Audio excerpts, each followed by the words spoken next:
ఫిబ్రవరి 24వ తారీఖున గవర్నర్ గారి స్పీచ్, అదే రకంగా 28వ తారీఖున ప్రవేశపెట్టిన బడ్జెట్,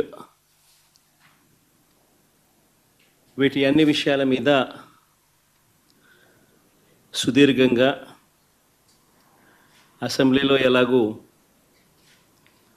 ప్రతిపక్షం చెప్తా ఉన్న మాటలు ఎలాగూ వినే పరిస్థితి, అసెంబ్లీ నుంచి ప్రజలకు తెలిపే పరిస్థితి లేని పరిస్థితుల మధ్య మీ ద్వారా ప్రజలకు ప్రతిపక్షం సైడ్ నుంచి బడ్జెట్ మీద, గవర్నర్ ప్రసంగం మీద, వీటి అన్ని అంశాల మీద ఇటువైపున నాణ్యానికి ఇటువైపున వర్షన్ కూడా వినిపించే కార్యక్రమం చేస్తూ ఉన్నాం. నిజంగా చంద్రబాబు నాయుడు గారి 2 బడ్జెట్లు, ఇవాళ చంద్రబాబు నాయుడు ప్రవేశపెట్టిన 28వ తారీఖున తాను ప్రవేశపెట్టిన బడ్జెట్తో 2 బడ్జెట్లు తను ప్రవేశపెట్టినట్లు అయింది. ఈ 2 బడ్జెట్లు చంద్రబాబు నాయుడు గారివి గమనించినట్లయితే బాగా ప్రస్ఫుటంగా కూడా కనిపించేటి ఏమిటి అని అంటే, చంద్రబాబు గారు అన్ని రకాలుగా ప్రజలను మోసం చేసిన తీరు తేటతెల్లంగా కనిపిస్తుంది. ఎన్నికలకు ముందేమో బాబు షూరిటీ, భవిష్యత్ గ్యారంటీ, ఎన్నికలు అయిపోయిన తర్వాత మాత్రం బాబు షూరిటీ, మోసం గ్యారంటీ అన్న పద్ధతిలోనే ఆయన పాలన సాగుతూ ఉంది. బడ్జెట్ స్పీచ్ అంతా కూడా చూస్తే, బడ్జెట్ కానీ గవర్నర్ ప్రసంగం కానీ ఏది చూసినా కానీ కనిపించేది ఒకటే. గవర్నర్ ప్రసంగంలో వీళ్ళు రిప్లై ఇచ్చేటప్పుడు కానీ, బడ్జెట్ స్పీచ్లో కానీ ఎక్కడ చూసినా కానీ మనకు కనిపించేటివి 2 కనిపిస్తాయి. 1 పరనింద, 2 ఆత్మస్తుతి. ఈ 2 మాత్రం బాగా ప్రస్ఫుటంగా కనిపిస్తాయి. 2వ బడ్జెట్ ప్రవేశపెడతా ఉన్నప్పటికీ కూడా ఈ రోజుకి కూడా వాళ్ళ నోట్లో నుంచి వచ్చే మాటలు జగనట్ట, జగనిట్ట, జగనట్ట, జగనట్ట, ఆ పాలన, ఈ పాలన, ఇవే మాటలే వస్తాయి. కానీ ఎన్నికలప్పుడు వాళ్ళు ఇచ్చిన మాటల విషయం ఏమిటి, ఎన్నికలప్పుడు వాళ్ళు ఇచ్చిన హామీల విషయానికి ఏమిటి, వాటికి సంబంధించి ఏం చెప్తున్నారు, ఆ సూపర్ 6, ఆ సూపర్ 7 విషయాలు ఏమిటి, ఆ మేనిఫెస్టోలో మీరు 143 హామీలను ఇచ్చారు, ఆ 143 హామీల పరిస్థితి ఏమిటి అని చెప్పి అడిగితే మాత్రం వాళ్ళ నోట్లలో నుంచి ఏ ఒక్కరి నోట్లో నుంచి కూడా సమాధానాలు కూడా సరిగ్గా రావు. ఏది చెప్పినా అబద్ధం, ఏది చెప్పినా మోసం. ఎన్నికలప్పుడేమో సూపర్ 6 అన్నారు, సూపర్ 7 అన్నారు, ఏకంగా ఒక మేనిఫెస్టో రిలీజ్ చేశారు. ఆయన దత్తపుత్రుడు ఇద్దరు కలిసి రకరకాల పద్ధతుల్లో పోజులు ఇస్తూ జగన్ చెప్పిన దానికన్నా ఎక్కువ చేస్తున్నాము అని చెబుతూ ఇంటింటికి బాండ్లు కూడా ఇచ్చారు. బాండ్లతో పాటు కరపత్రాలు కూడా ప్రచురించారు. ఇవన్నీ కూడా ప్రతి ఇంటికి కూడా పంచడం జరిగింది. అధికారంలోకి వచ్చిన తర్వాత 2వ బడ్జెట్ ఈరోజు ప్రవేశపెట్టారు. మొదటి ఏడాది అయితే టోటల్గా కేటాయింపులు చూస్తేనే అరకొర, అది కూడా బడ్జెట్ వరకే. ఇచ్చింది ఎంత అని చూస్తే ఒక పెద్ద బోర్డు సున్నా కనిపిస్తుంది. ఇది చంద్రబాబు నాయుడు గారి బడ్జెట్ ప్రజెంటేషన్. ఇక 2వ ఏడాది బడ్జెట్ కూడా ఇంచుమించు అదే పోలికలే కనిపిస్తూ ఉన్నాయి. ఈ సూపర్ 6, ఈ సూపర్ 7 గురించి మాట్లాడదాం. మొట్టమొదటిగా, ఎందుకంటే ప్రధానమైన హామీలు కదా ఇవన్నీ. ఈ ప్రధానమైన హామీలకు పరిస్థితి ఏమిటి అని చెప్పి చూస్తే, మొదటిది యువతకు సంబంధించిన, ఉద్యోగాలకు సంబంధించిన చంద్రబాబు నాయుడు గారు చెప్పిన హామీ. తను చెప్పినాడు, సూపర్ 6 అన్నాడు, సూపర్ 7 అన్నాడు, నిరుద్యోగులందరికీ కూడా 3,000 రూపాయలు నిరుద్యోగ భృతి అన్నాడు. చంద్రబాబు నాయుడు ఇచ్చిన హామీ 20 లక్షల ఉద్యోగాలు వచ్చేదాకా రూ. 3,000 నిరుద్యోగ భృతి అని చెప్పి చెప్పుకొచ్చాడు. ఆశ్చర్యం ఏమిటి అంటే గత ఏడాది బడ్జెట్లో చూస్తే గత ఏడాది బడ్జెట్లో కూడా ఆ నిరుద్యోగ భృతి 20 లక్షల మందికి ఇంటూ 3,000 రూపాయలు అంటే దాదాపుగా 7,200 కోట్లు.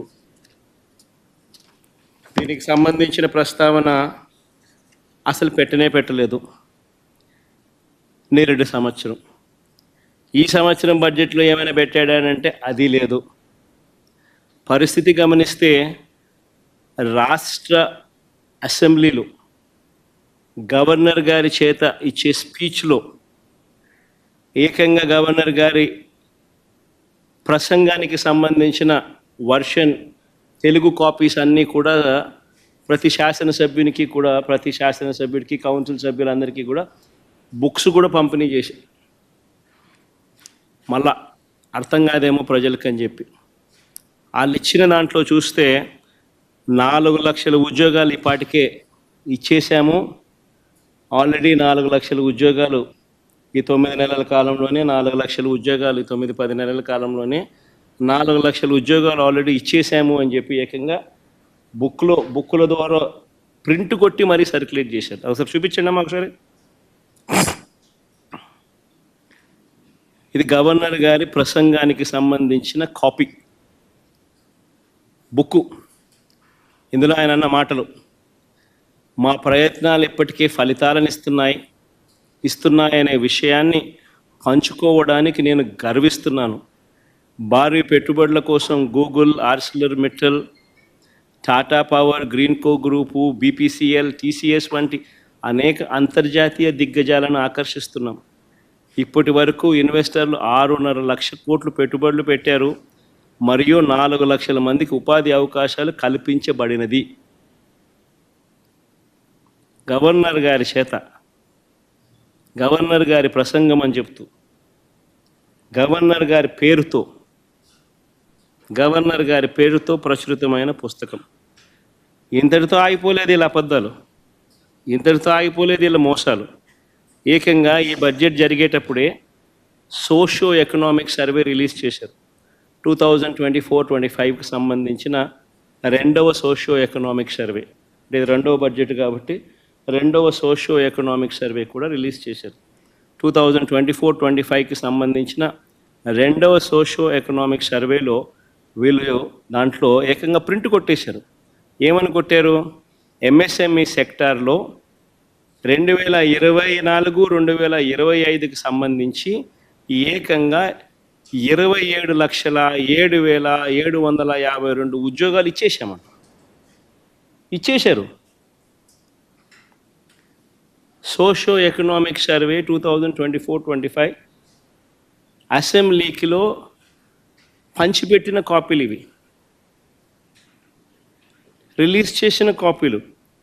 సెకండ్ సోషియో ఎకనామిక్ సర్వే అంటే రెండో బడ్జెట్తో పాటు వీళ్ళు ప్రవేశపెట్టిన సోషియో ఎకనామిక్ సర్వే, రెండో సోషియో ఎకనామిక్ సర్వే 2024-25కి సంబంధించి 2024-25లో ఏకంగా ఎంఎస్ఎంఈ సెగ్మెంట్లో ఏకంగా 27,07,752 ఉద్యోగాలు ఇచ్చేసామని చెప్పి ఏకంగా ప్రింట్ కొట్టి పెట్టేశారు. అంటే ఇంత దారుణంగా నిరుద్యోగులను మోసం చేసే కార్యక్రమం. 3,000 రూపాయల నిరుద్యోగ భృతి ఒకవైపున ఇవ్వకుండా వాళ్ళందరికీ 3,000 రూపాయలు నెలలా ఇస్తామని చెప్పి సంవత్సరానికి 36,000 పిల్లలకి ఇస్తామని చెప్పి ఏకంగా వాళ్ళకి ఇవ్వకుండా బడ్జెట్లో వాటికి సంబంధించిన ప్రతిపాదనలు ఏవి చేయకుండా ఏకంగా ఇన్ని లక్షల ఉద్యోగాలు ఇచ్చేసాము అని చెప్పి 4 లక్షల ఉద్యోగాలను గవర్నర్ గారి ప్రసంగంలో చెప్పిచ్చేస్తారు. సోషియో ఎకనామిక్ సర్వే రిలీజ్ చేసి 27,07,752 ఉద్యోగాలు ఇప్పటికే ఇచ్చేసాము అని చెప్పి చెప్తా ఉన్నారు. ఇంత దారుణంగా చంద్రబాబు నాయుడు అనే వ్యక్తి నిరుద్యోగులకు మరి పిల్లలకు ప్రతి ఒక్కరికి నేరుడు సంవత్సరం ప్రతి పిల్లాడికి 36,000 రూపాయలు ఇప్పటికే ఎగనామం పెట్టాడు, మోసం చేశాడు. ఈ సంవత్సరం బడ్జెట్లో కూడా మరో 36,000 పిల్లలకు మోసం చేసి ఎగనామం పెడతా ఉన్నాడు. అంటే పిల్లలకు ఇప్పటికే చంద్రబాబు నాయుడు 72,000 రూపాయలు ప్రతి పిల్లాడికి చంద్రబాబు నాయుడు మోసం, దగ, వంచన, బకాయిలు 2 అన్ని పదాలు పెట్టచ్చు. ఇప్పటికీ చేసిన మోసాలు.